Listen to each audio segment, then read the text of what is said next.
Ahojte, moje meno je Zoe a opäť vás vítam na novom videu na YouTube kanáli Nová reč New Speech. Sedím si takto na posede a tak som sa rozhodol, že vám nahrám krátke video o tom, čo sa mi práve teraz víri hlavou, aké myšlienkové pochody a chcem, aby ste si z tohto videa, ako z každého jedného videa, ktoré robím od srdca, úprimne, z hlavy, aby ste si zobrali čo najviac, čo sa dá do vašich životov. Určite máte aj vy niekedy také dni, kedy si myslíte, že máte toho veľa, kedy toho máte dosť a potom si poviete, že urobím to inokedy. Alebo nejdem sa pustiť do týchto vecí alebo do tohto, lebo toho je strašne veľa, lebo to je masakrálne veľa. Radšej to urobím zajtra, alebo potom to urobím inokedy. Niekedy záleží podľa toho, aké veci je dobré si nechať aj na inokedy a nerobiť to možno harabara, všetko naraz, lebo potom máte z toho myšunk v hlave a osobná skúsenosť. A keď máte nejaké veci, ktoré viete urobiť tak, že viete, že to zvládnete v ten jeden deň, tak to spravte. Tak to spravte, pretože keď tie veci urobíte v ten jeden deň a urobíte ich tak, že vy máte z toho dobrý pocit, aj keď ráno, keď ste vstali, sa vám možno tieto veci nechcelo robiť a povedali ste si, že nejdem do toho a potom tie veci spravíte a urobíte, tak máte za seba naozaj veľmi, ale veľmi dobrý, príjemný pocit, taký pocit dobrej odvedenej práce a dobrej odvedenej roboty. Niekedy to tak je, že človek si toho viacej naberie a potom si myslí, že to nezvládne. Ale keď to človek postupne, krok po kroku dáva, tak tými vecami a tými činnosťami, ktoré ten človek vykonáva v tom živote, rastie jednak jeho sebaláska k samému k sebe, sebahodnota, sebavedomie, to zdravé sebavedomie a takto vlastne vzniká, takto sa formuje osobnosť človeka.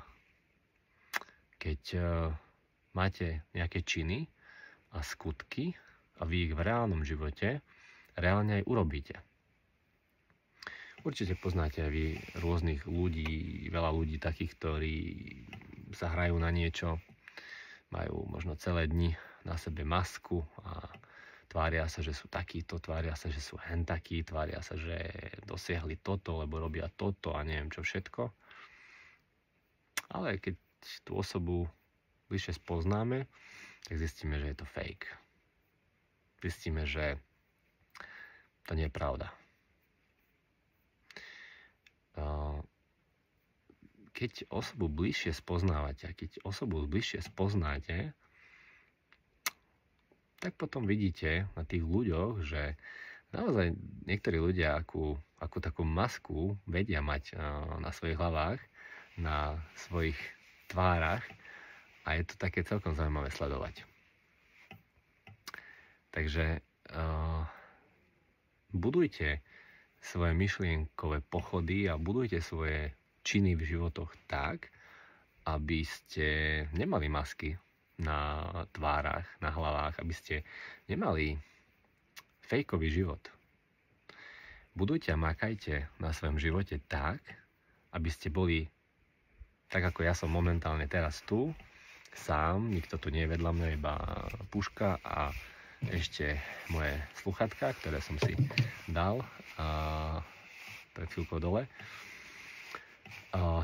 Aby aj keď ste sám, aby ste boli sám so sebou spokojní a sám so sebou vyrovnaní a v pohode. Pretože veľmi málo ľudí dokáže mať aj túto vlastnosť. Veľmi málo ľudí dokáže byť v pohode sám so sebou. nechcem tu teraz preskakovať z témy do témy, ale opäť sa mi teraz vrta v hlave téma aj vzťahy a tak ďalej. Keď je človek a keď je osoba spokojná sama so sebou, tak je spokojná sama so sebou a tým pádom, keď je spokojná sama so sebou, tak tá druhá osoba k nej, respektíve k nemu, časom automaticky príde. Bez toho, že by to tá osoba chcela.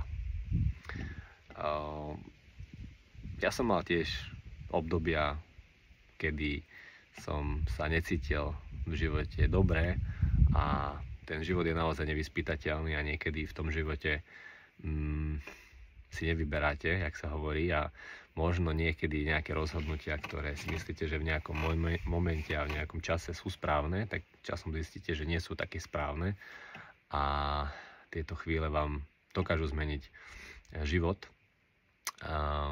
či už pozitívne, či už negatívne, ale stále len a len na vás, či si to uvedomíte a začnete na tom nejak vedome pracovať, alebo si to neuvedomíte, respektívne uvedomíte, ale poviete si, že kašlem na to, je to tak a bude to tak dobré. Toto je nesprávny postoj. Človek, keď niekedy niečo dosiahol a niekde bol a niečo zažil, tak tam chce ísť naspäť. Či už v smere vzťahu, či už v smere peňazí, či už v smere pocičom, čo máte v živote radi. Keď sa osoba niekde nejakým spôsobom dostala a tak chce urobiť všetko preto, aby sa tam dostala znova, aby urobila také kroky v živote, aby sa tam dostala. Tak toto aj má byť a takto je to normálne a takto je to aj zdravé. Takže pokiaľ budete spokojní sami so sebou, tak príde aj tá druhá osoba, ktorá bude taktiež spokojná sama so sebou a keď spojíte vaše dve duše, tak to bude veľmi dobré. Ale zase osoba, keď nie je spokojná sama so svojím životom, so sebou, tak presne vtedy, presne v tom prípade má niekedy taký pocit toho, že niečo tej osobe chýba a presne vtedy si dokáže pritiahnuť zlého partnera do svojho života alebo do svojich životov tie osoby. Takže dávajte si na toto veľký pozor. Najdôležitejšie je mať masku dole a byť úprimný hlavne sám pred sebou. Ja teraz v tomto čase za posledný týždeň alebo posledné 2 týždne som mal možnosť navštíviť niekoľko riaditeľov základných alebo riaditeľiek alebo zástupcov základných škôl a v dôsledku inej práce. A tam vždy, kde mám možnosť, tak vždy o novej reči hovorím, vždy o tom poviem, lebo viem, že to je téma, ktorá je zajakavo z bloky reči. Je to téma tabu a malo sa nehovorí, malo sa nepíše a malo sa o nej bohužiaľ aj vie. A riaditeľov a riaditeľky základných škôl som sa presne pýtal na tému blokov reči, keď som s nimi sedel, zajakávania. No a riaditeľky a riaditeľia základných škôl mi taktiež sami potvrdili, že má to rastovú tendenciu a týchto ľudí, či už deti na základnej škole alebo aj dospelých, oni majú evidenciu zo základných škôl, pribúda. A nie je to dobré. Nie je to dobré. Je to signál toho, že jednoducho treba prevziať zodpovednosť do vlastných rúk a treba na sebe vedome začať pracovať a treba na sebe začať vedome robiť a makať na svojich myšlienkách, zahodiť staré vzorce správania, zahodiť staré vzorce uvažovania a nahradiť ich novými vzorcami.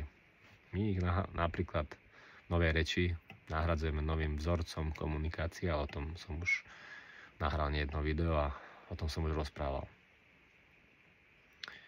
Takže ďakujem veľmi pekne, že ste boli pri tomto videu. Už sa nám to zotmieva, takže budem končiť. Áno, viem, že táto kvalita tohto videa nie je dostačujúca. Kvalita tohto videa možno nebude taká number one, ako by možno mohla byť a mala byť, ale nevadí. pridám to aj tak. Takže vám prajem krásny zvyšok večera a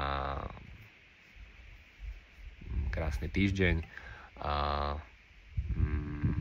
pracujte na sebe, to je úplne že message, ktorá je najdôležitejšia.